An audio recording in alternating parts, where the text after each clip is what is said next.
1. Mulut. Di dalam mulut terdapat gigi, lidah, dan kelenjar air liur, saliva. Air liur mengandung mukosa atau lendir, senyawa yang berfungsi sebagai antibakteri dan enzim amilase atau dikenal dengan enzim pitialin. Enzim ini akan memecah molekul amilu menjadi molekul maltosa. Di dalam mulut terjadi pencernaan makanan secara mekanis dalam kimiawi. Kerongkongan esofagus. Setelah melalui rongga mulut, makanan yang berbentuk bolus akan masuk ke dalam tekak faring. Faring adalah saluran yang memanjang. Esofagus. Pada pangkal faring terdapat kantung pernapasan yang disebut epiglotis. Epiglotis berfungsi untuk menutup ujung saluran pernapasan faring agar makanan tidak masuk ke saluran pernapasan. Lambung. Setelah dari esofagus, makanan masuk ke lambung. Di dalam lambung terjadi pencernaan mekanis dan kimiawi. Secara mekanis, otot lambung berkontraksi mengadu-adu bolus. Usus halus. Usus kecil atau usus halus adalah destinasi selanjutnya. Setelah makanan melewati perut, usus halus terdiri dari 3 bagian: duodenum, jejunum, dan ileum. Usus halus akan menyelesaikan pekerjaan perut yang belum usai, yakni memecah makanan dengan enzim yang diproduksi pankreas, empedu, serta hati.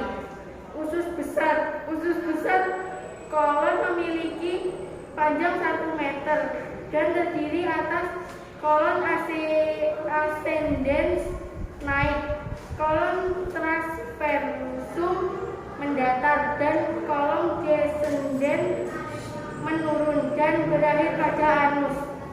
Anus adalah pemberhentian terakhir dari proses pencernaan sebelum akhirnya makanan yang sudah berubah menjadi kotoran atau feses keluar dari tubuh.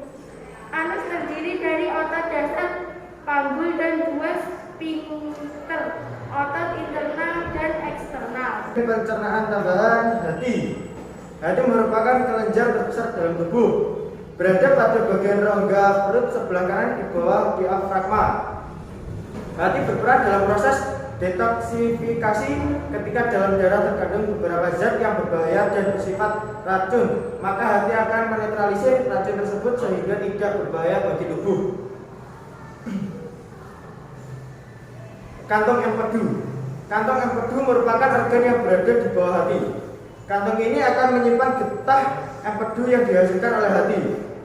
Getah empedu berwarna kuning kehijauan karena mengandung pigmen bilirubin. Bilirubin merupakan pigmen yang terbentuk dari pemecahan hemoglobin. Pankreas. Pankreas merupakan organ yang berada di balik perut di belakang. Sel-sel pada pankreas akan menghasilkan cairan pankreas yang akan masuk ke dalam duodenum melalui saluran pankreas.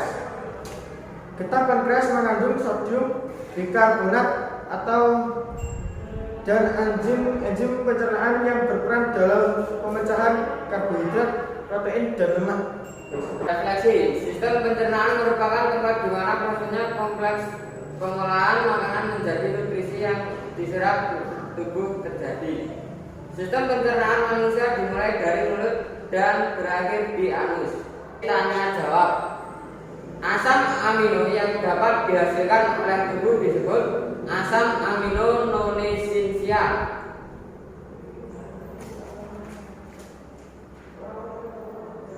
Hormon yang merangsang pembentukan getah lambung adalah hormon gastrin. Keadaan di mana tubuh kekurangan cairan disebut dehidrasi. Supaya bersih, air pada saluran pencernaan berlangsung pada bagian usus besar. Sekian hasil presentasi